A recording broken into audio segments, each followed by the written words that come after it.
Pawulo Intumwa Mutagatifu yandikiye Abanyaroma.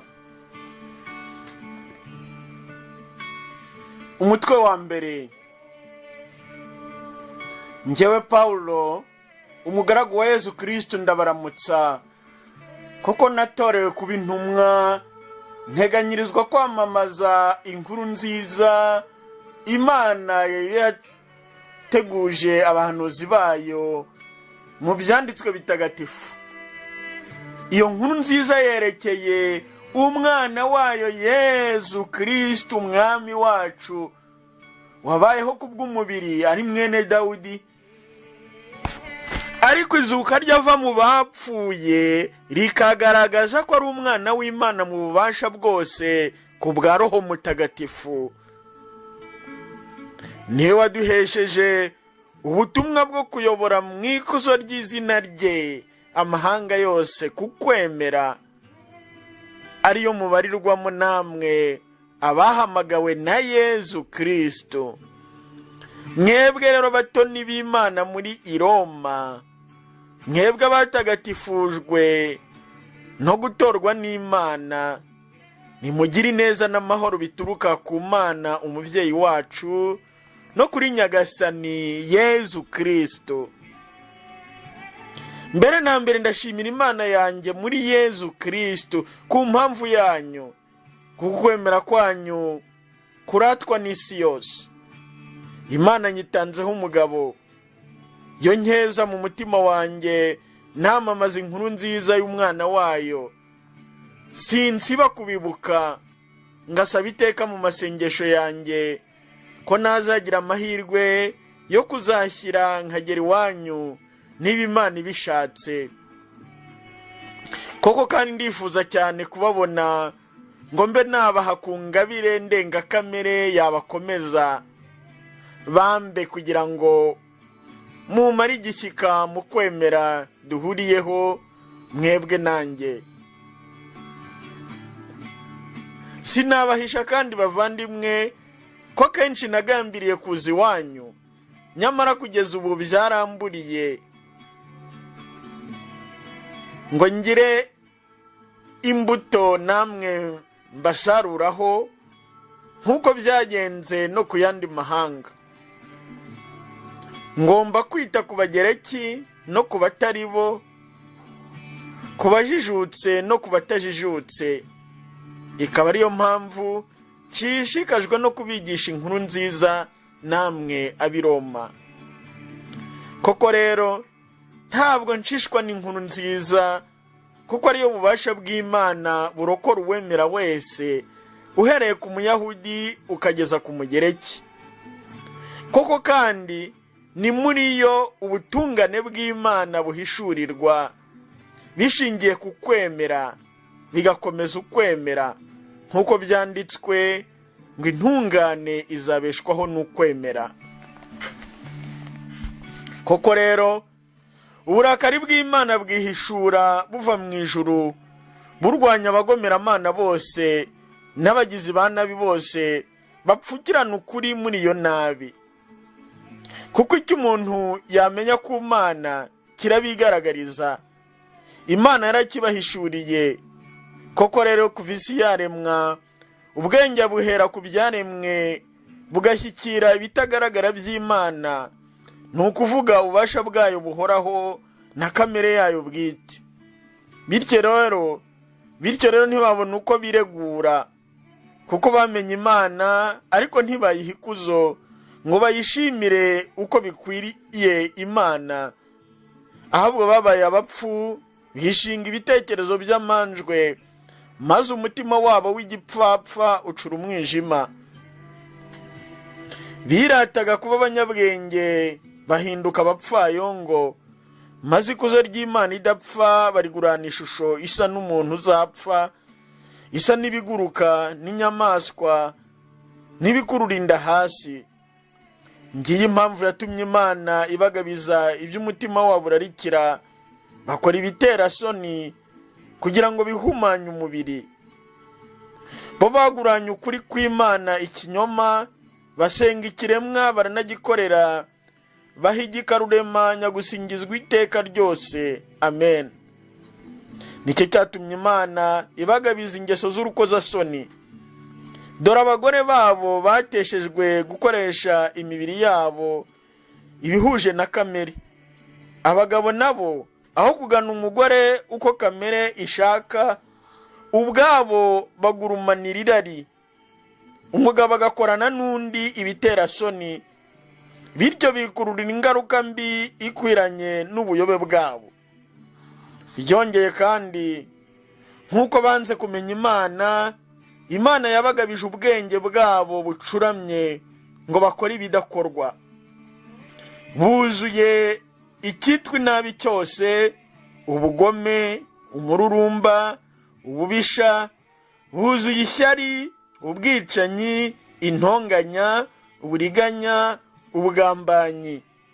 Barasebanya, batera urubwa, banga Imana, barasuzugura, barirata, barirarira, bahimbahimba ibibi, bananira ababyeyi, n'ibiburabwenge, abahemu, ibiburamutima, intababarira. Nubwo bazi iteka ry'Imana ricira urwo gupfa abakora bene ibyo, bo ntibabikora gusa, bashima ndetse n'ababikora. Umutwe wa 2,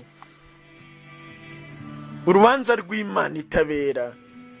Nuko rero ntacyo uzabona wireguza wowe muntu uca urubanza uri we wese, kuko iyo ucira undi urubanza uba witsindisha ubwawe, kuko ugenza utyo nawe wowe uca urubanza. Tuzi ko Imana izacira urubanza abagenza batyo ikurikije ukuri. None se muntu ucira urubanza abakora ibyo bintu kandi nawe ubikora, wibwira ko uzasimbuka ute urubanza rw'Imana? Cyangwa se waba usuzugura impuhwe zayo zitabarika, ubwihangane n'ubugwaneza bwayo, ukirengagiza ko ubuntu bwayo bukureshya ngo wicuze? Noneho rero, kuko wanangiye umutima wawe ukanga kwicuza, urihunikira uburakari bwa wa munsi w'uburakari Imana izahishura kwica imanza itabera, yizitura buri wese ikurikije ibikorwa bye. Ubugingo bw'iteka ku batacogoye mu gukora ikiri cyiza, bashakashaka ikuzo, icyubahiro n'ukutazapfa, naho uburakari n'umujinya kubivumbuye ntibumve ukuri, bakayoboka inabi. Impagarara n'ishavu birakokama buri mutima w'umuntu ukora ikibi, uhereye ku Muyahudi ukageza ku Mugereki. Naho ikuzo, icyubahiro n'amahoro kuri buri wese ukora icyiza, uhereye ku Muyahudi ukageza ku Mugereki, kuko Imana itareba igihagararo cy'abantu. Koko rero, abazaba baracumuye nta mategeko bazorama nta mategeko, naho abazaba baracumuye baza amategeko bazacirwa urubanza hakurikijwe amategeko.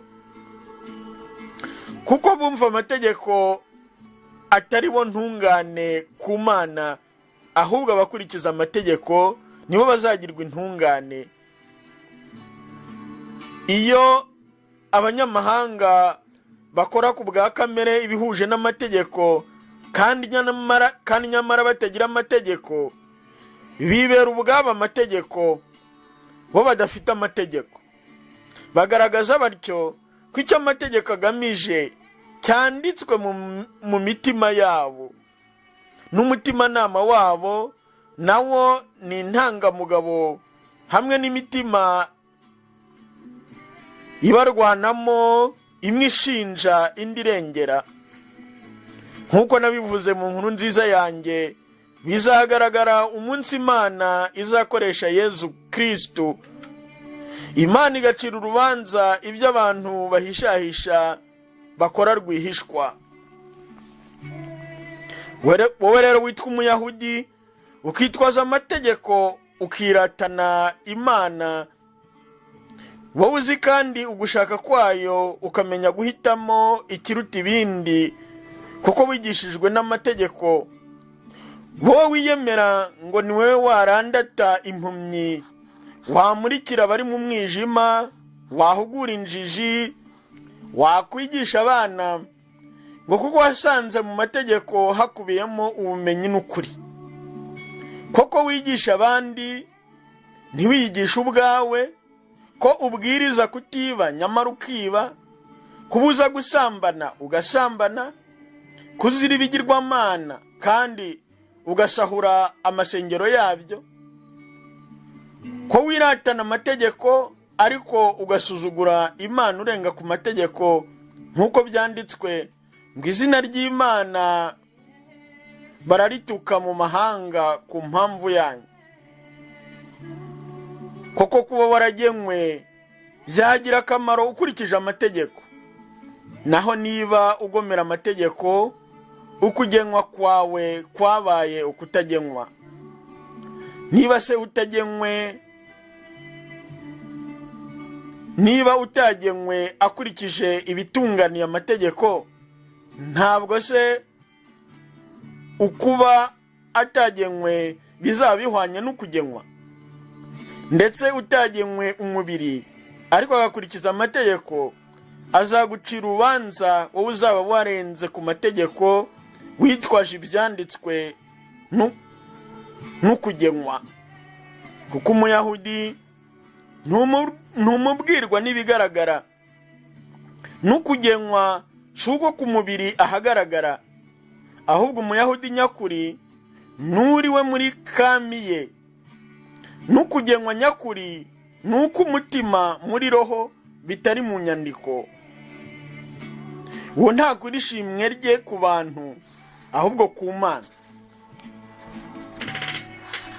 Umutwe wa 3, abantu bose baracumura. Umuyahudi arusha iki abandi?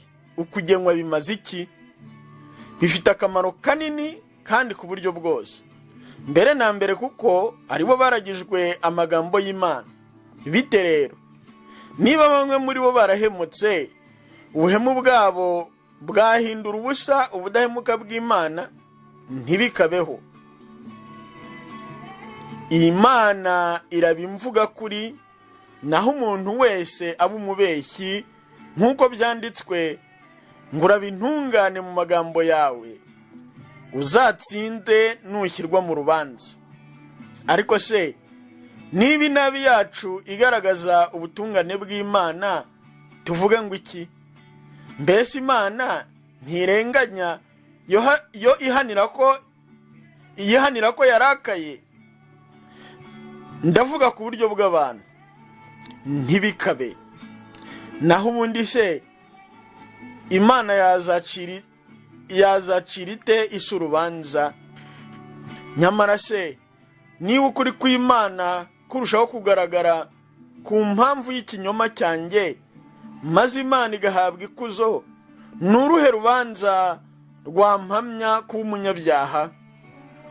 Kandi ni iki kitubuza gukora ibibi ngo bibyare ibyiza, nk'uko batubeshyera bavuga ko ariyo nyigisho yacu? Abo ngabo bazacirwa urubanza rubakwiriye. Bite rero, hari icyo turusha abandi se? Haba namba. Dore tumaze guhamya bose icyaha, ari Abayahudi ari Abagereki, nk'uko byanditswe ngo nta ntungane wabona, haba n'imwe. Ntawe uzi ubwenge, ntawe ushaka Imana, bose barayobye, babereye ibigo ry'icyarimwe, nta n'umwe ukora icyiza, haba n'umwe. Umuhogo wabo ni imvi irangaye, indimi zabo zisuka ibinyoma, iminwa yabo ijunditse ubumara nk'ubw'impiri, akanwa kabo kuzuyemo imivumo n'amagambo asesereza, ibirenge byabo byihutira kumena amaraso, amatongo n'imiborogo nibyo biranga aho banyuze. Ntibazi inzira y'amahoro, nta gitinyiro cy'Imana mu maso yabo. Nyamara tuzi ko ibyo amategeko avuze byose bibwirwa abagengwa n'amategeko, kugira ngo akanwa kose kazibe, maze isi yose yemezwe kuba yaragomeye Imana. Niyo mpamvu nta n'umwe uzagirwa intungane mu maso yayo nuko yubahiriza amategeko, kuko amategeko afasha gusa kumenya icyaha. Ubu ngubu ariko ubutungane bw'Imana bwarahishuwe hatagombye amategeko. Intangamugabo ni amategeko n'abahanuzi. Ni ubutungane bw'Imana butangwa no kwemera Yezu Kristo, bukaba bugenewe abemera bose nta vangura, kuko bose bagumye bakivutsa ikuzo ry'Imana, ariko bahabwa kuba intungane n'ineza yayo ku buntu, babikesha gucungurwa na Kristo Yezu. Niwe Imana yagize intangakiru mu maraso ye kubw'ukwemera, kugira ngo igaragaze ubutungane bwayo. Yo yarenze ku byaha bya kera mu gihe yabyihanganiraga. Ubu ngubu rero igaragaza ubutungane bwayo kugira ngo ibe intungane, kandi he kuba intungane ugengwa no kwemera Yezu. Wa mwirato ushingiye se, wa mwirato ushingiye he se noneho? Warashize. Uzize irihe teka? Iryo kubahiriza amategeko? Oya, ahubwo itegeko ry'ukwemera. Koko rero turahamya ko umuntu ahabwa kuba intungane n'ukwemera hatagombye ibikorwa by'amategeko. Mbese Imana yaba iy'Abayahudi bonyine? Ntabwo se ari iy'abanyamahanga? Yego, ni iy'abanyamahanga. Ubwo ari Imana imwe, izaha uwagenwe kuba intungane abikesha ukwemera, n'utagenwe nawe abikesha ukwemera. Ubwo se turambura amategeko agaciro kayo tuvuga ukwemera? Ntibikabe, ahubwo tuyahaye ishingiro.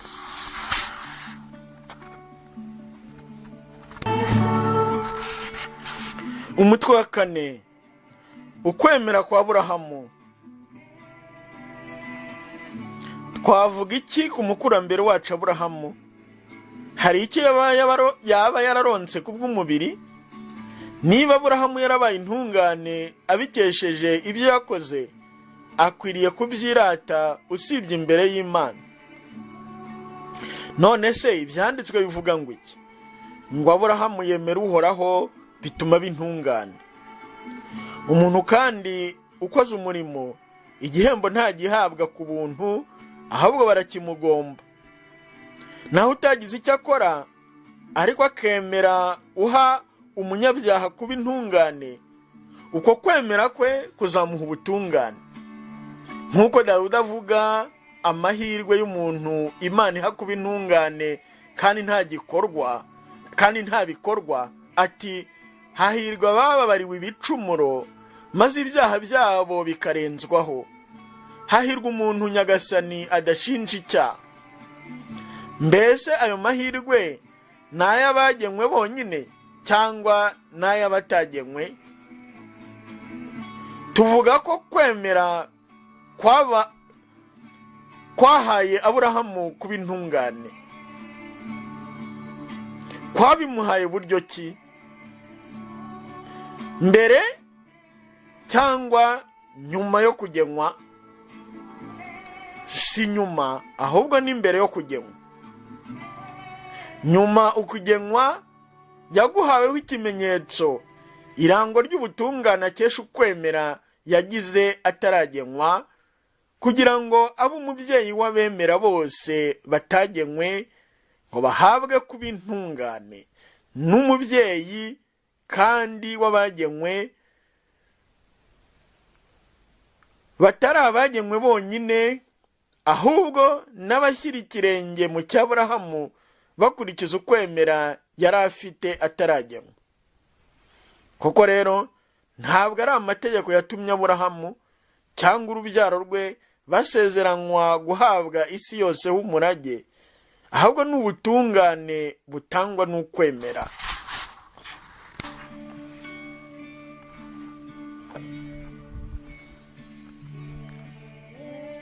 Kuko niba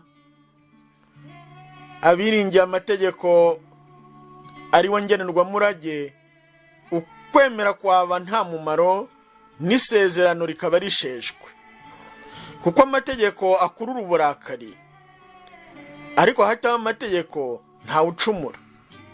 Niyo mpamvu ariko ubw'ukwemera isezerano ryabaye ihame, ritangwa ku buntu, rigenerwa urubyaro rwose, atari abishingikirije amategeko bonyine, ahubwo ndetse n'abishingikirije ukwemera kwa Aburahamu, we mubyeyi wacu twese, nk'uko byanditswe ngo nakugize sekuru w'amahanga menshi.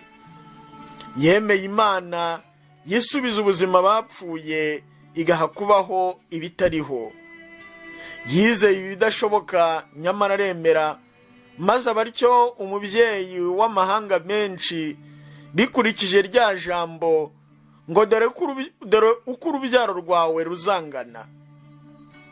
Ntiyigeze acogora mu kwemera, areba umubiri we washaje, yakabakabaga imyaka 100, n'inda ya Sara yumiranye, kuko urupfu rwari rwarabatashye bombi. Ntiyabura ubwizere ngo ashidikanye isezerano ry'Imana, ahubwo akomezwa n'ukwemera, maze yiragiza ikuzo ry'Imana. Yiyemeza rwose ko ishobora kuzuza icyo yasezeranye. Niyo mpamvu ibyo byatumye agirwa intungane. Nyamara si we wenyine byandikiwe kukwemera kugeza ku butungane. Natwe nuko bizamera, twe twemera uwazutse mu bapfuye, Yezu umwami wacu, watangiwe ibyaha byacu akazukira kutugira intungane. Umutwe wa 5, Kristo yarokoye muntu. Ubwo rero twagizwe intungane n'ukwemera, dufite amahoro ku Mana muri Yezu Kristo umwami wacu. Kubwe twashyikiriye mu kwemera iyi neza tuganjemo, none twiratira gutegereza ikuzo ry'Imana. Si ibyo byonyine, twiratana ndetse n'ibitotezo, kuko tuzi ko ibitotezo bitera kwihangana, ukwihangana kugatera kudahemuka, ukudahemuka nako kugatera kwizera, ukwizera ntigutamaze, kuko urukundo rw'Imana rwabuganijwe mu mitima yacu na Roho Mutagatifu twahawe. Koko rero igihe twari tugifite intege nke, Kristo yapfiriye abanyabyaha ku munsi wagenwe. Birakomeye ko hagira upfira intungane. Sinzi niba hagira uwemera gupfira inyangamugayo. Imana rero yerekanye urukundo idufitiye, kuko Kristo yadupfiriye kandi twari abanyabyaha. None ubwo twagizwe intungane n'amaraso ye, tuzarokorwa nawe uburakari ku buryo busumbijeho. Koko rero niba twariyunze n'Imana mu rupfu rw'umwana wayo, kandi nyamara twari abanzi, ubwo twiyunze tuzarokorwa mu buzima bwe ku buryo busumbijeho. Si n'ibyo ngibyo gusa, twishimiye Imana muri Yezu Kristo umwami wacu, ari we ubu ngubu wadufashije kwiyunga. Nk'uko icyaha cyadutse munsi gikuruwe n'umuntu umwe, kandi n'urupfu rukuruwe n'icyaha, bityo urupfu rucengera abantu bose, kuko bose bacumuye. Koko rero na mbere y'uko amategeko atangazwa, icyaha cyariho munsi, nubwo ntawe cyahama iyo nta mategeko ariho. Nyamara urupfu rwaraganje kuva kuri Adamu kugera kuri Musa, ndetse no ku batakoze icyaha kingana n'icy'Adamu, ariwe washushanyaga uwari ugiye kuzaza. Ariko ineza ntigira ihuriro n'icyaha. Koko rero nubwo abenshi bapfuye bazize icyaha cy'umuntu umwe, ineza y'Imana n'ingabire y'ubuntu bw'umwe Yezu Kristo zasesekaye kuri benshi ku buryo busumbijeho. Kandi rero ingabire ntiyagereranywa n'icyaha cy'umwe, kuko icyaha cy'umwe cyacira urubanza rwo gucibwa, naho impuhwe zigirwa ibyaha byinshi zigeza ku butungane. Niba koko urupfu rwaraganje rutewe n'umuntu umwe, rutewe n'icyaha cy'umuntu umwe, ku buryo busumbijeho abahabwa ineza n'ingabire zitabarika z'ubutungane bazaganza mu bugingo babikesha umuntu umwe, Yezu Kristo. Bityo rero, nk'uko icyaha cy'umwe cyatumye abantu bose bacibwa, niko n'igikorwa cy'ubutungane bw'umuntu umwe kizatuma abantu bose bahabwa ubutungane butanga ubugingo.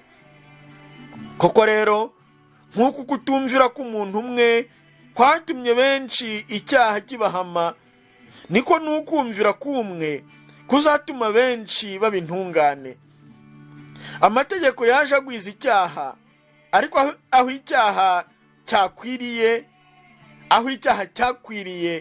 ineza yarushijeho kuhasendera, kugira ngo nk'uko icyaha cyari cyaraganje mu rupfu, n'ineza izaganze mu butungane butanga ubugingo bw'iteka muri Yezu Kristo umwami wacu. Umutwe wa 6: gupfa muri Kristo no kubaho muri we. Twabivugaho iki rero? Twigumire mu cyaha se ngo ineza ikundi igwire? Ntibikabeho. Ko twebwe twapfuye ku cyaha, twakomeza dute kubaho muri cyo?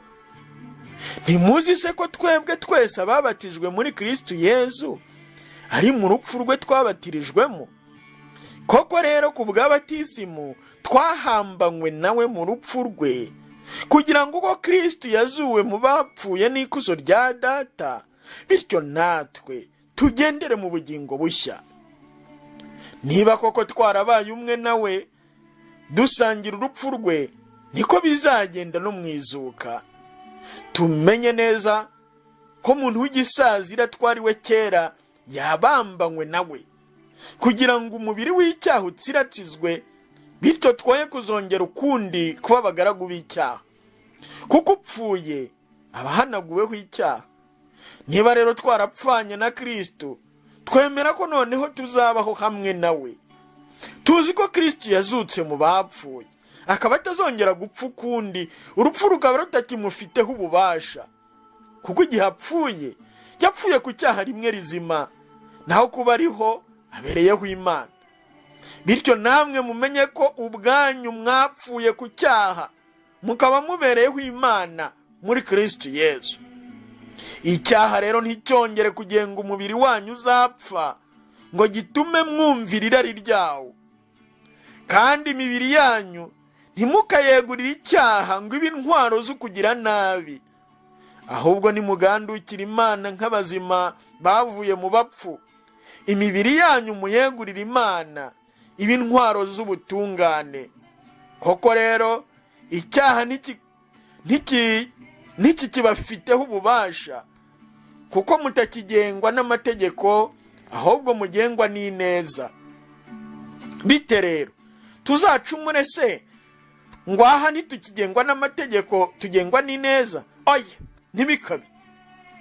Mbese ntimuzi ko uwo mwiyeguriye mukamubera abagaragu bamwumvira, muba mumubereye koko abagaragu bagomba kumwumvira, cyaba icyaha gishyira urupfu, kwaba ukumvira gutanga ubutungane? Imana ishimwe, kuko mwahoze muri abagaragu b'icyaha, none mukaba mwarayobotse mubikuye ku mutima inyigisho mwaragijwe. Mwarokowe ubucakara bw'icyaha, muhinduka abagaragu b'ubutungane. Ndavuga ku buryo bw'abantu mbitewe n'intege nke zanyu. Ubwo mwari mwareguriye imibiri yanyu gukora ibiterasoni n'ubwigomeke, noneho rero nimuyegurira ubutungane butanga ubutagatifu. Koko rero, igihe mwari abagaragu b'icyaha, ntimwagengwaga n'ubutungane. Mbese byabunguye iki icyo gihe? Ko ahubwo ubu ngubu bibateye isoni, kuko amaherezo yabyo ari urupfu. Ariko ubu ngubu kuvaho mugobotorewe icyaha, mukaba abagaragu b'Imana, mweze imbuto zigeza ku butagatifu, amaherezo akazaba ubugingo bw'iteka. Nuko rero ingaruka y'icyaha ni urupfu, naho ingabire y'Imana ni ubugingo bw'iteka muri Kristo Yezu umwami wacu. Umutwe wa 7: umukristo yakize amategeko. Bavandimwe, muyobewe se ko umuntu agengwa n'amategeko igihe cyose akiriho? Ndababwira abahanga mu mategeko. Umugore wubatse, itegeko rimuhambira ku mugabo igihe akiriho. Iyo umugabo apfuye, umugore aba abohowe itegeko ry'umugabo. Niyo mpamvu yitwa umusambanyi iyo ari ku wundi mugabo kandi we akiriho. Ariko iyo umugabo apfuye, aba abohowe itegeko ku buryo ataba akiswe umusambanyi iyo akiwe n'undi mugabo. Namwe rero bavandimwe, mwarapfuye ku byerekeye amategeko, mubikesheje umubiri wa Kristo, ngo muba bundi, ari we wazutse mu bapfuye, kugira ngo turumbukire Imana imbuto. Koko rero, igihe twari mu cyaha, irari ryacyo ryaduteraga kwera imbuto z'urupfu, ryishingikirije itegeko. Naho ubu ngubu twapfuye ku byerekeye itegeko, tugobotorwa n'ibyo byatuboheshaga, ku buryo tugengwa na roho nshya aho kugengwa n'inyandiko ishaje. Twavuga iki rero? Ko amategeko ariyo cyaha? Oya, ntibikabe. Ariko sinari kumenya icyaha ntabihawe n'amategeko. Simba naramenye irari iyo amategeko atavuga ngo ntuzararikire ikibi. Nyamara icyaha cyitwaje itegeko kintera icyitwa irari cyose. Nuko rero hatabayeho amategeko, icyaha nticyabaho. Kera amategeko atarabaho, nari muzima. Aho itegeko rihingukiye, icyaha kirabaduka.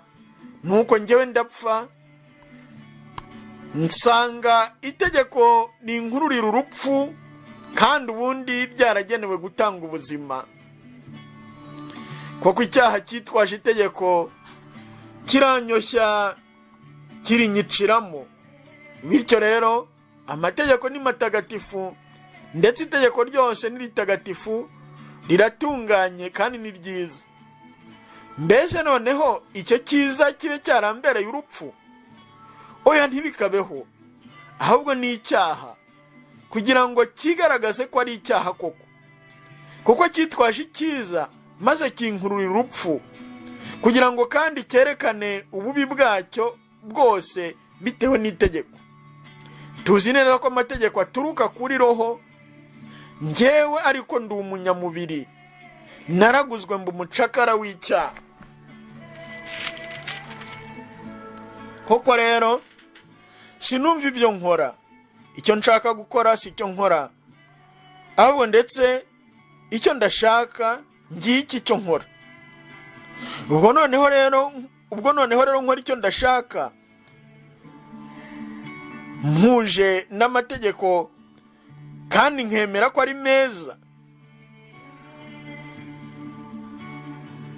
Ubwo rero si njye ukora ibyo, ahubwo ni icyaha cyaretse muri njye. Koko kandi nzi neza ko icyiza kitandimo, kubera intege nke z'umubiri wanjye. Nshobora kwifuza icyiza, ariko kugikora bikananira. Kuko icyiza nifuza ntagikora, naho ikibi ndashaka akaba ari cyo nkora. Niba ari icyo ndashaka ari cyo nkora, ntibikibaye njyewe ugikora, ahubwo ni icyaha gituye muri njye. Njyewe ushaka gukora icyiza, nsanga hari iri tegeko ko ikibi ari cyo kimbangukira. Nishimira amategeko y'Imana mu mutima wanjye, nyamara nkabona irindi tegeko muri njyewe rirwanya itegeko ry'umutima wanjye, ku buryo ndi imbohe y'itegeko ry'icyaha rindimo. Mbega ngo ndaba umunyabyago! Ninde uzankiza uyu mubiri wagenewe gupfa? Imana ishimwe muri Yezu Kristo umwami wacu. naho ubundi ngewe ndasanga ndi umugaragu w'itegeko ry'Imana kubw'umutima n'uw'itegeko ry'icyaha kubw'umubiri. Umutwe wa 8, ubuzima bushya muri roho. Ubu ngubu noneho abari muri Kristo Yesu ntibagiciwe, kuko itegeko rya roho utanga ubugingo muri Kristo Yesu ryaturokoye itegeko ry'icyaha n'urupfu. Koko rero ikitarashobokeraga amategeko, kuko intege nke z'umubiri zayacogozaga, Imana iragishoboye igihe yohereje umwana wayo mu mubiri usa n'uw'icyaha ngo abe igitambo cy'icyaha. Yagitsindiye mu mubiri kugira ngo ubutungane bushakwa n'amategeko budusenderezwemo, twebwe abatagengwa n'ibitekerezo by'umubiri ahubwo na roho. Koko rero abagengwa n'umubiri bita ku by'umubiri, naho abagengwa na roho bo bita ku bya roho. Irari ry'umubiri rishyira urupfu, naho ibyifuzo bya roho bigashyira ubugingo n'amahoro. Kuko irari ry'umubiri rirwanya Imana, nta nubwo ryayoboka amategeko y'Imana ntiryanabishobora. N'abagengwa n'umubiri ntibashobora kunyura Imana. Mwebwe ariko ntimugengwa n'umubiri, ahubwo mugengwa na roho, kuko roho w'Imana atuye muri mwe. Umuntu udafite roho wa Kristo, uwo ntaba ari uwe. Niba Kristo ari muri mwe, umubiri wanyu ugomba gupfa ku mpamvu y'icyaha, ariko mubeshejweho na roho ku mpamvu y'ubutungane. Niba kandi roho y'uwazuye Kristo Yesu mu bapfuye abatuyemo, uwazuye Kristo Yesu mu bapfuye azabeshaho umubiri wanyu, azabeshaho imibiri yanyu igenewe gupfa ku bwa roho we utuye muri mwe.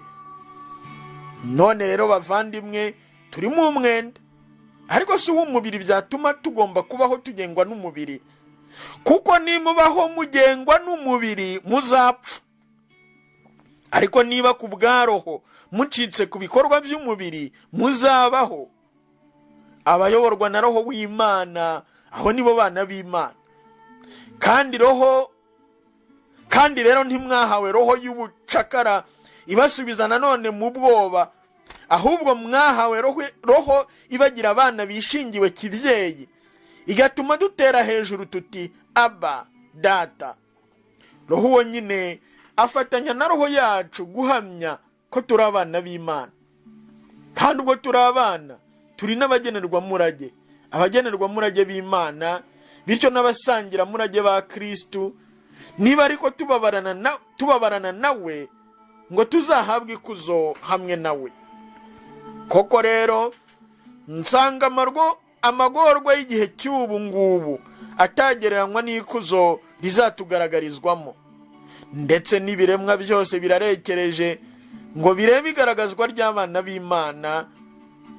Nubwo ibyo biremwa bitagifite agaciro atari ku bushake bwabyo, ahubwo kubw'uwabigennye atyo biracyafite amizero, kuko n'ibyaremwe ubwabyo bizagobotorwa ingwa y'ubushanguke, maze kuko n'ibyaremwe ubwabyo bizagobotorwa ingwa y'ubushanguke, maze bigasangira ubwigenge n'ikuzo by'abana b'Imana.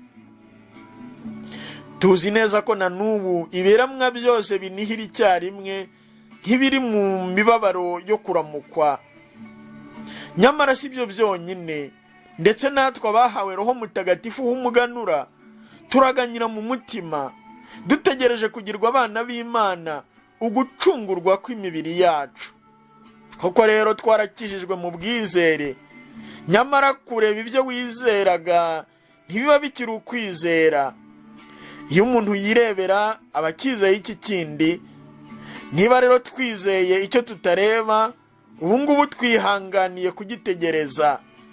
Bityo niko na Roho atabara intege nke zacu, kuko tutazi icyo twasaba uko bikwiye, maze Roho ubwe akadutakambira mu miniho irenze imivugirwe. Kandi nyir'ugusuzuma imitima akaba azi icyo Roho yifuza, kuko atakambira abatagatifujwe ku buryo buhuje n'Imana. Tuzi kandi ko byose bihira abakunda Imana, ari bo yihamagariye ku bwende bwayo. Abo yamenye kuva kera yanabageneye guhabwa isura y'umwana wayo, ngo abe umuvuka mbere mu bavandimwe benshi. Abo yabigeneye kandi abo ngabo yarabahamagaye. Abo yahamagaye kandi abo ngabo yabahaye kuba intungane. Abo yahaye kuba intungane abo ngabo yanabahaye ikuzo. Ibi twabyongeraho iki? Niba Imana turi kumwe, ninde waduhangara? Yitimanye ndetse n'umwana wayo, ahubwo ikamudutangira twese, yaburite kandi kutugabira byose kumwe nawe. Ninde wagira icyo ashinja intore z'Imana ko Imana iziha kuba intungane? Ninde uzazicira urubanza ko Kristo Yezu yapfuye ndetse ko yazutse buri buryo bw'Imana akaba anadutakambira?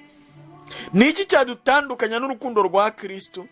Ibyago se, agahinda se, ibitotezo se, inzara se, ubukene se, imitego se cyangwa inkota? Nk'uko byanditswe ngo ku mpamvu yawe baratwica umusubizo, batugize intama z'imbagwa. Nyamara muri ibyo byose tugatsinda kakahava, tubikesha uwadukunze. Koko rero simbishidikanya, ari urupfu, ari ubugingo, ari abamarayika, ari ibinyabubasha, ari iby'ubu, ari ibizaza, ari ibinyamaboko, ari iby'ejuru, ari iby'ikuzimu, ari n'ikindi kiremwa cyose, nta na kimwe kizashobora kudutandukanya n'urukundo Imana idukunda muri Kristo Yezu umwami wacu. Umutwe wa 9, uko Isiraheli yatowe nuko yacumuye. Ndavuga ukuri muri Kristo rwose simbeshye. Icyemezo ndagitangana umutimanama wanjye muri Roho Mutagatifu. Mfite agahinda kenshi n'intimba incengura umutima ubutitsa. Koko rero nakwifuriza kuba ikivume njyewe ubwanjye, ngatandukana na Kristo, nigurana abavandimwe banjye dusangiye ubwoko kubw'umubiri, ari bo Abayisiraheli. Nibo batowe, bahabwa ikuzo n'amasezerano, amategeko, imihango n'ubuhanuzi. Abasekuruza babo nibo Kristo akomokaho kubw'umubiri. Gusumba byose, Imana isingizwa iteka ryose. Amen. Nyamara ariko ijambo ry'Imana ntiryapfuye ubusa. Koko rero abakomoka kuri Isiraheli siko bose ari Isiraheli y'ukuri. No kuba inkomoko ya Aburahamu sibyo kuba bose ari abana be, ahubwo abakomoka kuri Izaki nibo bazitwa bawe.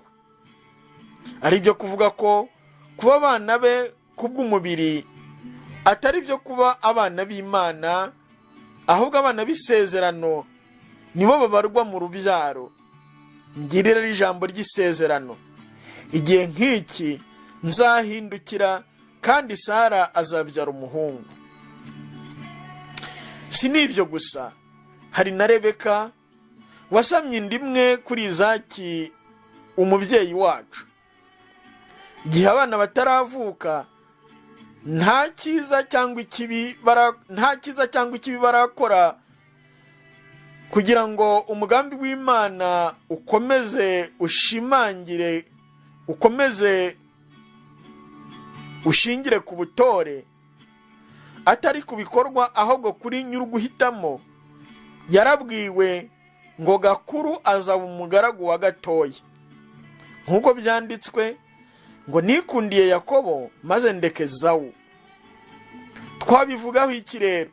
Ko Imana ibera? Oya, ntibikabeho. Yabwiye Musa iti nzagirira neza uwo nzashaka kuyigirira, nzagirira impuhwe uwo nzashaka kuzigirira. Nuko rero si iby'umwete cyangwa ubushake bw'umuntu, ahubwo ni iby'Imana igira impuhwe. Kuko ibyanditswe bibwira Farawo biti dore icyatumye ngushyiraho kwari ukugira ngo nzakwerekanireho ububasha bwanjye, maze izina ryanjye ribe ikirangirire ku isi yose. Nuko rero Imana ibabarira uwishaka ikanangira umutima w'uwishaka. Ubwo rero wagira uti Imana iradushakaho iki? Mbese ninde warwanya ugushaka kwayo? Mbe muntu urinde wo gushyogoranya n'Imana? Mbese ikintu cy'ikibumbano cyabwira uwakibumbye ngo kuki wankoze utya? Mbese umubumbyi ntashobora kuvana mu ibumba rimwe igikoresho cy'agaciro n'igikoresho gisanzwe? Bityo rero Imana yashatse kwerekana uburakari bwayo no kugaragaza ububasha bwayo. Yihanganiye bihagije ibibumbano bibi byari bikwiriye kujanjagurwa. Ibyo kwari ukugira ngo ibibumbano bikwiriye impuhwe byateganyirijwe ikuzo ibigaragarize uburumbuke bw'ikuzo ryayo bwite. Ibyo bibumbano ni twebwe yahamagaye tutavuye mu Bayahudi gusa, ahubwo ndetse no mu banyamahanga, nk'uko yabivuze muri Hoseya ati, umuryango utari uwanjye nzawita umuryango wanjye, utari inkundwakazi nzamwita inkundwakazi. Kandi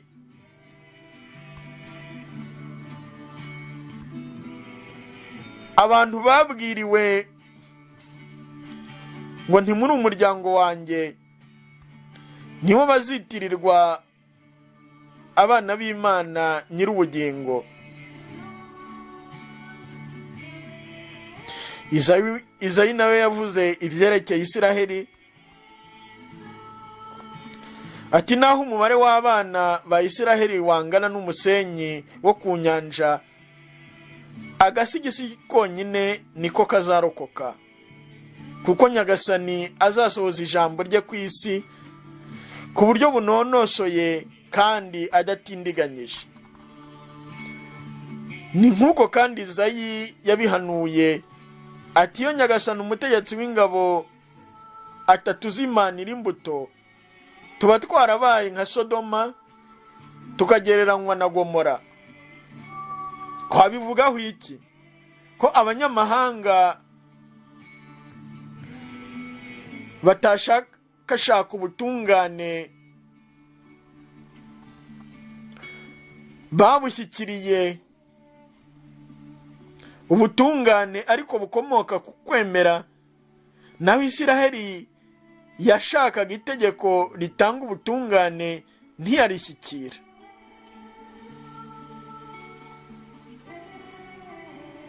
Twabivugaho iki? Ko abanyamahanga batashakaga ubutungane babushyikiriye ubutungane ariko bukomoka ku kwemera, naho Isiraheli yashakaga itegeko ritanga ubutungane ntiyarishyikira. Ni ku mpamvu ki rero? Nuko itashakiye ubutungane ku kwemera, ahubwo mu bikorwa. Batsitaye ku ibuye ry'ubutsikire, nk'uko byanditswe ngo, dore nshyize muri Siyoni ibuye ry'ubutsikire n'urutare rugusha, ariko uzemera akarushingaho ibirindiro ntazakorwa n'isoni. Umutwe wa 10. Abayahudi n'abanyamahanga bahuriye kuri Nyagasani. Bavandimwe, icyo umutima wanjye wifuza n'icyo nsaba Imana ni uko barokoka. Ndahamya rwose ko bafitiye Imana ishyaka ariko nta bushishozi, kuko bayobewe ubutungane buturuka ku Mana, bashaka gushyiraho ubwabo bwite, ntibayoboka ubutungane bw'Imana, kuko amategeko agarukira kuri Kristo kugira ngo uwemera wese ahabwe kuba intungane. Koko rero Musa yanditse ko ubutungane buturuka ku mategeko, kandi ko umuntu uzayubahiriza azabeshwaho nayo. Naho ubutungane buturuka ku kwemera bwo bukavuga buti, ntukavuge mu mutima wawe ngo ninde uzazamuka mu ijuru, ari byo kuvuga kumanurayo Kristo, cyangwa ngo ninde uzamanuka ikuzimu, ari byo kuvuga kuzamura Kristo mu bapfuye. Ni ukuvuga iki se ahubwo?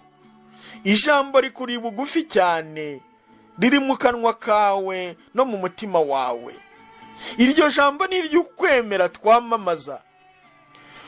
Kuko niba wamamarisha umunwa wawe ko Kristo ari nyagasani, kandi ukemera mu mutima wawe ko Imana yamuzuye mu bapfuye, uzarokorwa.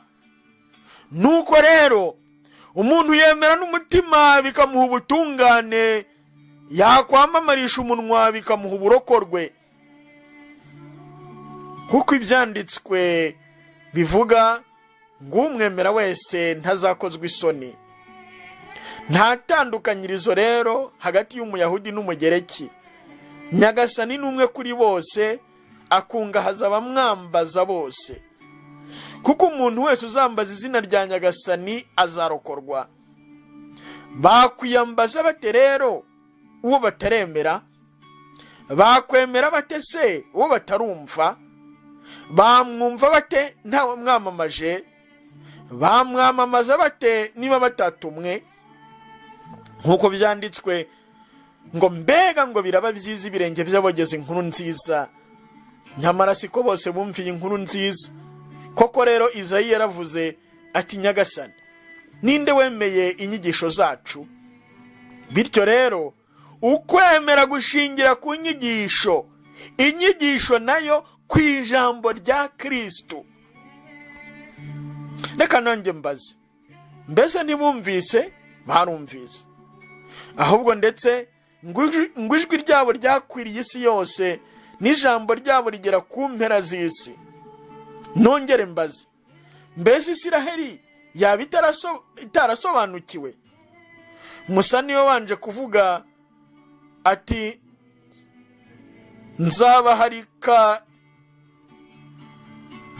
nzabaharika igitara umuryango wanjye, muterwe ishyari n'ihanga ritagira ubwenge.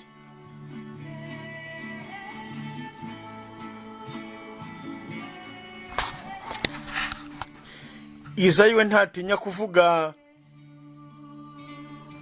ati nabonywe n'abatanshakashakaga, nigaragariza abatambaririzaga. Naho Isiraheli akayibwira ati nirije umunsi ntegereje amaboko, nirije umunsi ntegeye amaboko umuryango utanyumvira wigometse. Umutwe wa 11. Imana ntiyaciye Isiraheli buheriheri. Reka mbaze rero, mbese Imana yaba yaraciye umuryango wayo? Oya, ntibikabe. Nanjye ndi Umuyisiraheli wo mu rubyaro rwa Aburahamu mu nzu ya Benyamini. Ntabwo Imana yaciye umuryango wayo kandi ari wo yari yaratoye. Cyangwa se ntimuzi iki byanditswe bivuga aho Eliya arega Isiraheli ku Mana agira ati Nyagasani, bishe abahanuzi bawe, basenya intambiro zawe, none nsigaye ndi njyenyine, kandi nanjye barahigira amagara yanjye. Mbese Imana imusubiza iki? Nsigaranye abantu 7,000 batapfukamiye Behali.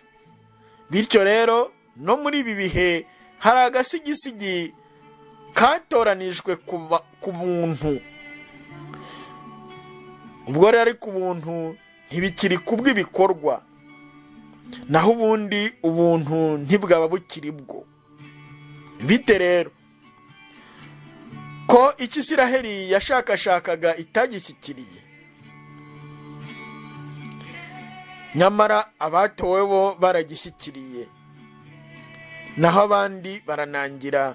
Nkuko byanditswe ngo Imana yabahaye umutima uhumye n'amaso atabona n'amatwi atumva kugeza na n'ubu. Na Dawudi aravuga ati ameza yabo arakababera umutego, urushundura, urutsitariro n'igihano bikwiriye. Amaso yabo arakijima boye kubona, n'umugongo wabo uba umuheto iteka ryose.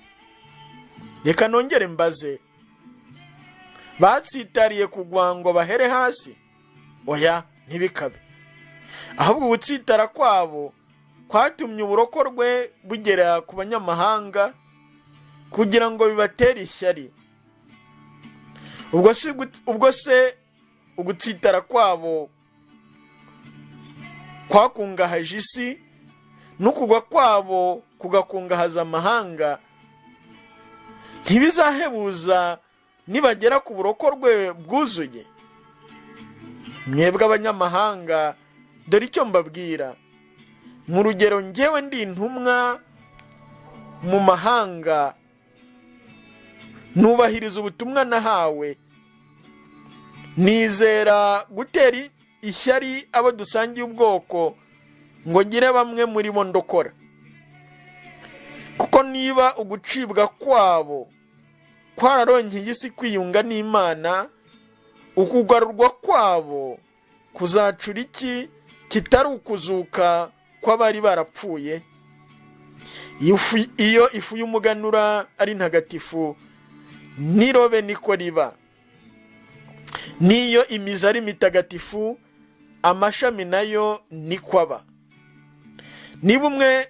Niba amwe mu mashami yaratemwe, maze wowe nubwo wari ishami ry'agasozi ukahagemekwa, maze ugasangizwa amakakama azamurwa n'umuzi w'umuzeti, ntukitere hejuru wigamba kuri ya mashami. Niba witeye hejuru, wibuke ko atari wowe uhagaritse umuzi, ko ahubwo ari umuzi uguhagaritse. Ahari wavuga uti, batemye amashami kugira ngo ngemekwe. Nibyo koko, yatemwe ku mpamvu y'ukutemera, naho wowe wahagaritswe n'ukwemera. Ntukitere hejuru rero, ahubwo tinya, kuko ubwo Imana itasoneye amashami ya kamere, nawe ntizagusonera. Irebere nawe ubugwaneza n'ubutabera by'Imana. Kubaguye ikurikira ubutabera, kuri wowe igira ubuntu. Niba ari kugumye muri ubwo bugwaneza, naho ubundi nawe izagukorora.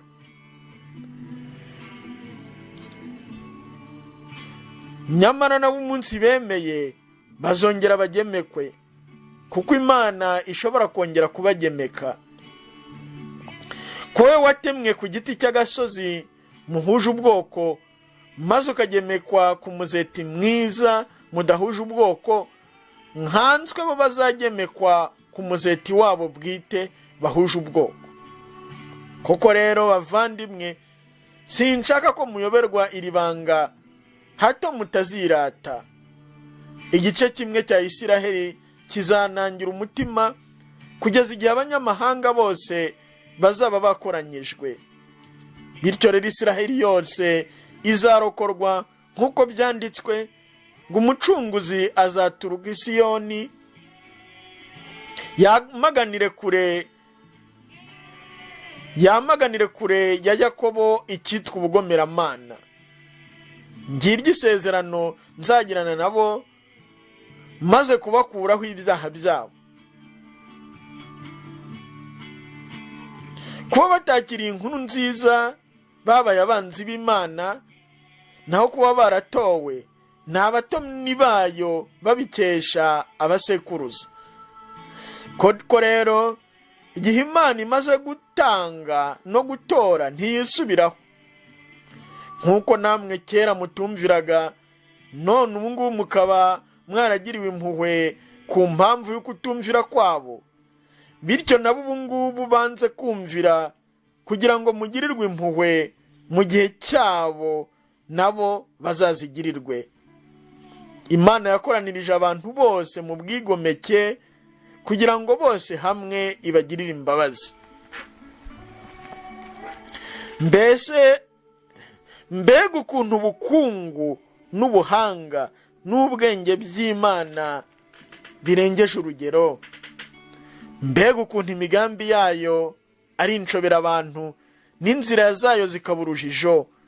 Koko rero, ninde wamenye igitekerezo cya Nyagasani, cyangwa ninde wamubereye umujyanama, cyangwa se wabanje kugira icyamuha ngo azagombe kumwitura? Ko byose bikomoka kuri we, bikabeshwaho nawe, bikaberaho we. Nahabwe ikuzo iteka ryose. Amen. Umutwe wa 12. Iyobokamana nyaryo riturutse ku mutima n'ubuzima buvuguruwe. Bavandimwe rero, mbinginze kubw'impuhwe z'Imana, nimuture imibiri yanyu ibe igitambo nyabuzima gitagatifu kandi kinyuze Imana. Ngiryo iyobokamana ryabava ku mutima. Kandi ntimukigane ibihe turimo, ahubwo nimuhinduke mwivugururemo ibitekerezo, kugira ngo muzajye mumenya neza ugushaka kw'Imana, ikiri icyiza, icyashimisha n'ikiboneye. Kubw'ingabire nahawe, reka ngira icyo mbwira buri wese muri mwe. Ntimukirebe ibisumbye uko mugomba kwireba, ahubwo muzirikane ibifasha kwiyoroshya, buri wese mu rugero rw'ukwemera Imana yamugeneye. Mbese nk'uko mu mubiri umwe tugira ingingo nyinshi, kandi ingingo zose ntizikora umurimo umwe, bityo turi benshi ariko tugize umubiri umwe muri Kristo, buri wese ku buryo bwe akabera abandi urugingo. Dufite ingabire zinyuranye bikurikije ineza twagiriwe. Uwahawe ingabire y'ubuhanuzi ajya ahanura akurikije ukwemera. Uwahawe ingabire yo kwita ku bandi abiteho. Uwahawe kwigisha niyigishe. Uwahawe gutera abandi inkunga ntayibatere. Utanga atange nta kindi akurikiranye. Uyobora ayoborana umwete. Utabara abatishoboye nabafashe anezerewe. Urukundo rwanyu ruzira uburyarya, ikibi kibashishe mu gihunge, naho icyiza mukihambireho. Mukundane urukundo rwa kivandimwe, mushyire imbere icyahesha buri wese icyubahiro. Muragira umwete, ntimukaba abanebwe, nimushishikare, muba abagaragu ba Nyagasani. Mwishimira amizero mufite, mwiyumanganye mu magorwa, ntimugahweme gusenga. Musangire n'abatagatifujwe bakennye, muharanire gufata neza abashyitsi. Musabire umugisha ababatoteza, mubasabire umugisha aho kubavuma. Mwishimane n'abishimye, murirane n'abarira. Muhuze imitima, ntimukararikire ibibasumbye, ahubwo mwimenyereze ibiciye bugufi. Ntimukishime ubwenge bwanyu, ntihakagire uwo mwitura inabi. Mwihatire kugaragariza abantu bose ibyiza mukora. Bishobotse, mu rugero byabaturukaho mwebwe, mubane mu mahoro n'abantu bose. Ntimukihorere ubwanyu nkoramutima zanjye, ahubwo muhe akanya uburakari bw'Imana, nk'uko byanditswe ngo kumara inzigo n'ibyanjye ni njye uzatanga inyiturano. Ubu ni Nyagasani ubivuga. Ahubwo rero, niba umwanzi wawe ashonje, muhe icyo kurya, niba afite inyota, muhe icyo kunywa, kuko nugenza utyo uzaba umurahuriye ku mutwe amakara agurumana. Ntukareke inabi kuganza, ahubwo inabi uyiganjishe ineza. Umutwe wa 13. Inyigisho yerekeye ubutegetsi. Umuntu wese yumvira ubutegetsi bumusumbye, kuko nta butegetsi budaturuka ku Mana, kandi n'uburiho bukaba bwarashinzwe n'Imana. Bityo urwanya ubutegetsi abarwanya icyo Imana yagennye, kandi ababurwanya baba bikururira urubanza. Kukugira neza si utinya abatware, ahubwo nugira nabi. Mbese urashaka kudatinya ubutegetsi? Kora icyiza, nabwo buzagushima, kuko Imana ibukoresha ngo ugere ku cyiza. Ariko niba ukoze ikibi utinye, ntabwo bwitwaza inkota ku busa, kuko Imana ikoresha ubutegetsi ngo ibuhanishe ugira nabi.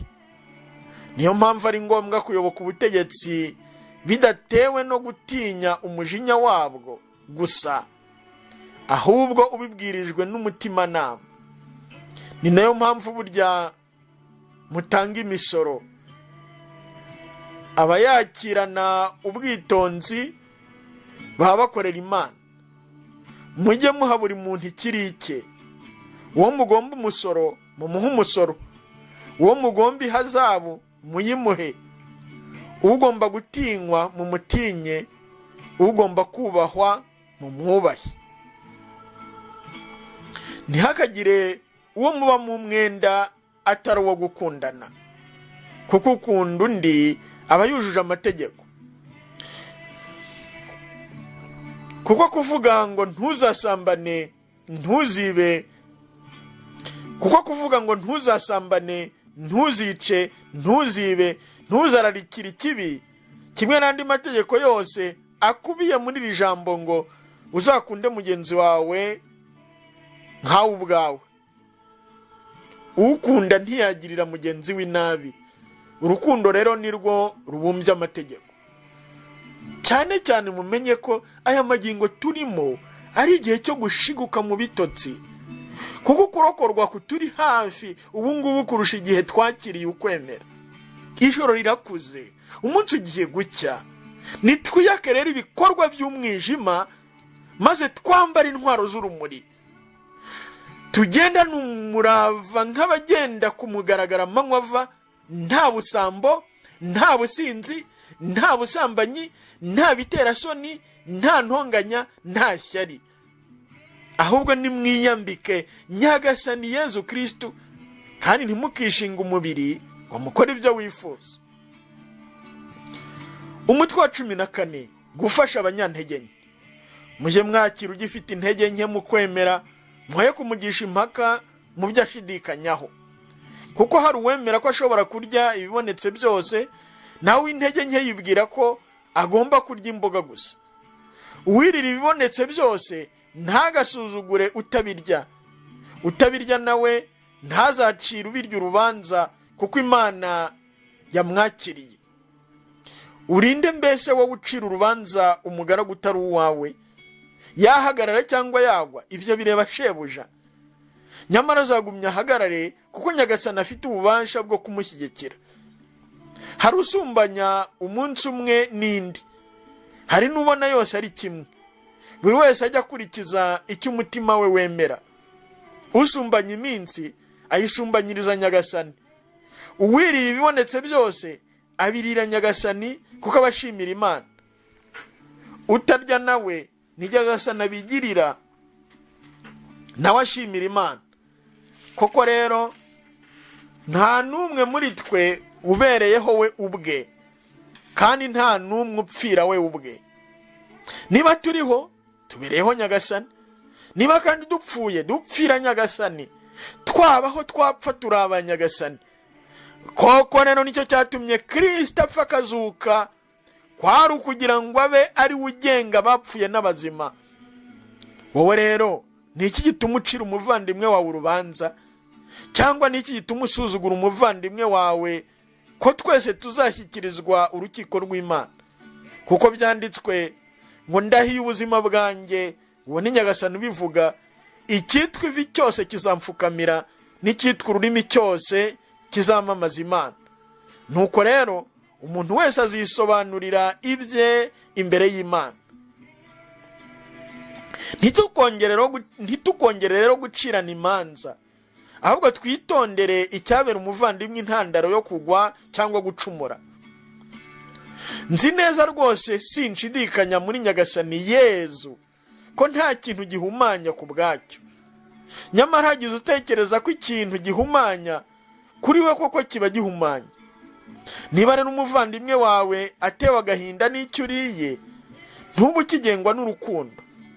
Irinde kugira icyo urya cyagusha uwo Kristo yapfiriye. Ikiri cyiza kuri mwe ntikigasebe, kuko ingoma y'Imana itagizwe n'ibiribwa n'ibinyobwa, ahubwo irangwa n'ubutungane, amahoro n'ihirwe muri Roho Mutagatifu. Ukorera Kristo atyo anyura Imana kandi agashimwa n'abantu. Nuko rero niduharanire ibishyigikira amahoro n'ibidufasha guterana inkunga. Ntugasenye igikorwa cy'Imana ku mpamvu y'ibyo kurya. Ibintu byose ntibihumanya, ariko ni bibi ko umuntu arya icyatera undi gucumura. Ibyiza ni ukutarya inyama no kutanywa divayi, mbese ni ukwirinda icyabera umuvandimwe impamvu yo kugwa. Wowe rero wabwirijwe n'ukwemera ufite,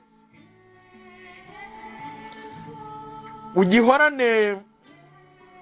Wowe rero icyo wabwirijwe n'ukwemera ufite, ugihorane mu mutima nama wawe no mu maso y'Imana.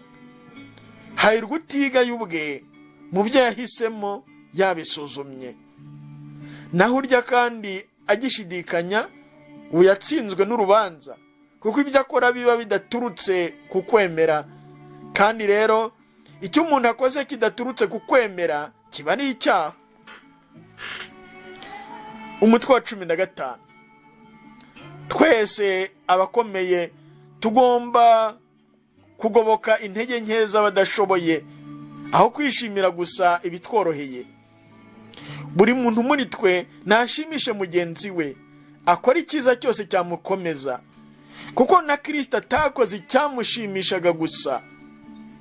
Nk'uko byanditswe ngo ibitutsi by'abagutukaga byanguyeho. Koko rero ibyanditswe kera byose byandikiwe kutubera inyigisho, kugira ngo tugire icyizere, twihangane kandi duhumurizwe nabyo. Imana soko y'ukwihangana no guhumurizwa, irabahe no guhuza ibitekerezo nk'uko Kristo Yesu abishaka, kugira ngo mu mutima umwe no mu ijwi rimwe muhe ikuzo Imana se w'umwami wacu Yesu Kristo.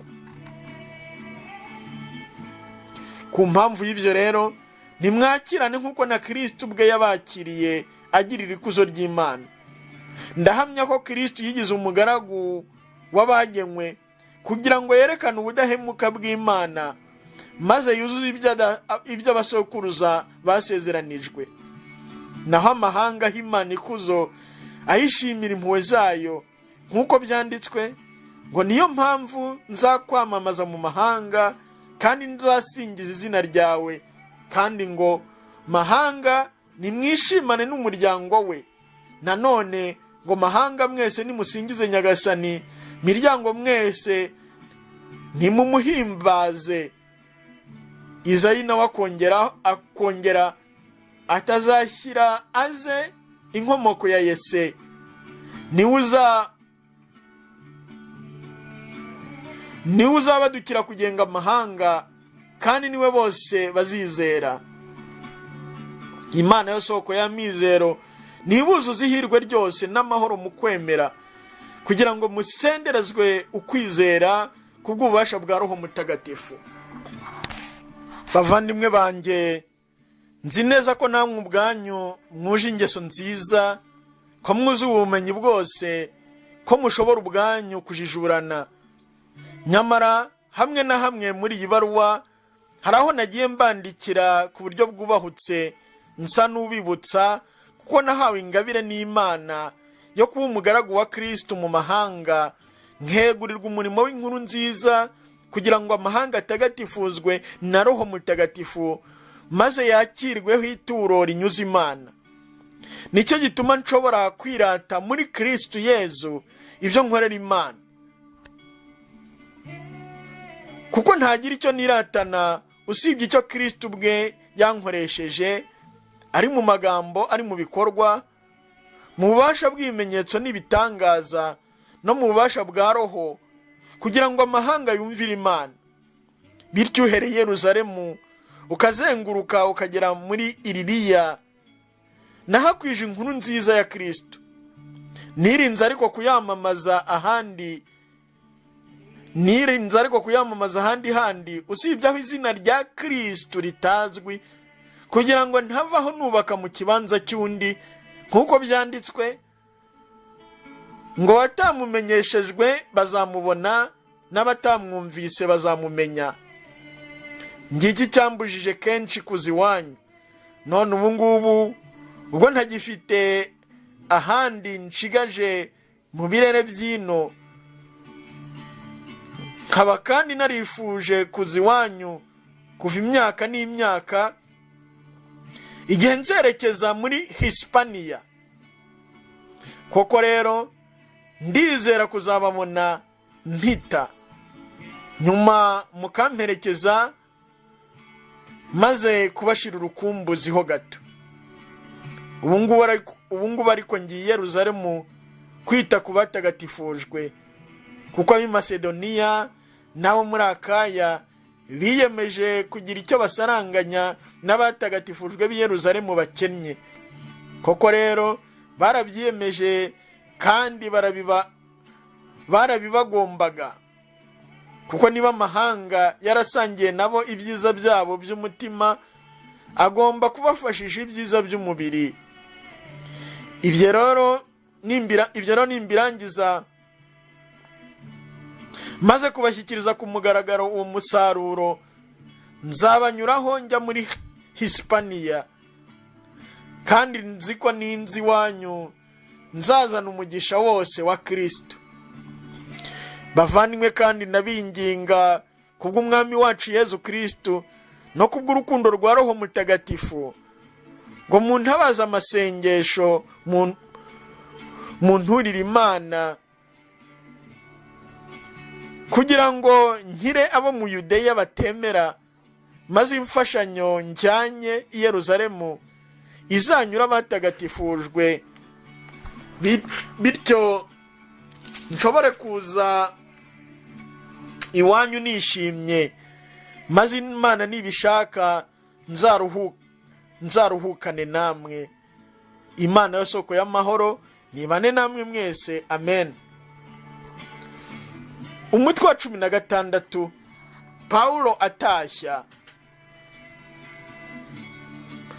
Mbashinze mushiki wacu Foyibe, umudiyakonikazi mu kiliziya y'Ikenkireya, kugira ngo mumwakire muri Nyagasani nk'uko bikwiriye abatagatifujwe, kandi ngo muzamufashe mu byo yabakeneraho byose, kuko nawe yatabaye benshi barimo njye.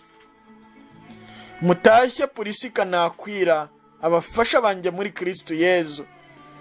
Abo nibo bishyize mu kaga kugira ngo barwane ku buzima bwanjye. Sinjye njyenyine ubashimira, ahubwo na kiliziya zose z'abanyamahanga. Mutashye na kiliziya igiteranira mu rugo rwabo. Mutashye inshuti yanjye Epaineto, we muganura Aziya yahaye Kristo. Mutashye Mariya wabavunikiye cyane. Mutashye wene wacu Angironiki na Yuniya, twasangiye umunyururu. Ni intumwa z'ibirangirire kandi babaye aba Kristo mbere yanjye. Mutashye Ampiriyato, inshuti yanjye muri Nyagasani. Muntahirize Urubano, umufasha wanjye muri Kristo, ndetse na Sitaki, inshuti yanjye. Muntahirize kwa Arisitobuli. Muntahirize mwene wacu Herodiyoni. Muntahirize abo kwa Narisisi bari muri Nyagasani. Muramutse Tirifayina na Tirifosa baruhira cyane Nyagasani. Mundamukirize inkoramutima Perisida, nawe uvunikira cyane Nyagasani. Muramutse Rufo, intore muri Nyagasani, ndetse na nyina ari we wanjye. Mutashye Asinkirito, Filegonti, Erimesi, Patiroba, Herimasi n'abavandimwe bari kumwe nabo.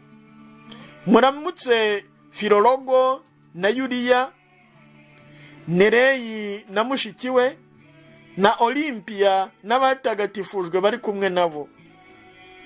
Nimuramukanye mu muhoberano mutagatifu. Kiliziya zose za Kristo zirabatashya.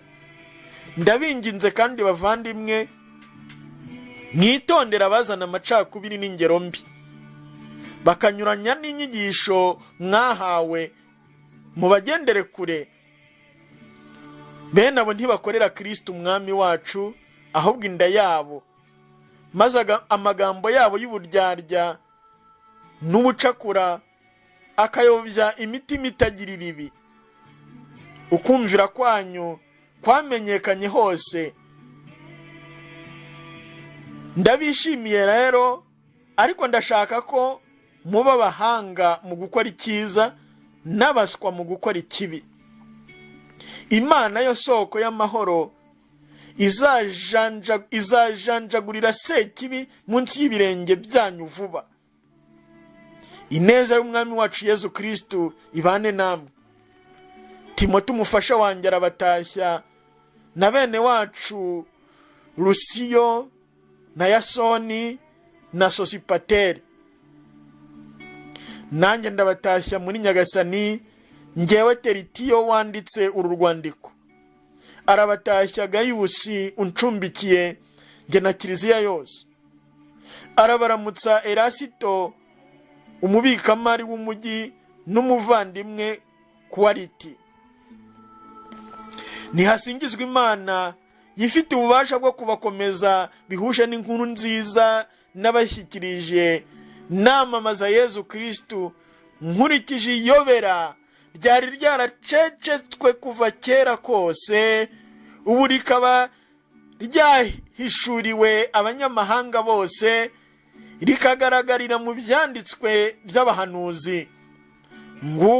Nguko uko Imana ihoraho yabigennye, kugira ngo nabo ibageze ku kwemera bayumvire. Imana nyir'ubuhanga nihabwe ikuzo muri Yezu Kristo, uko ibihe bihora bisimburana iteka. Amen.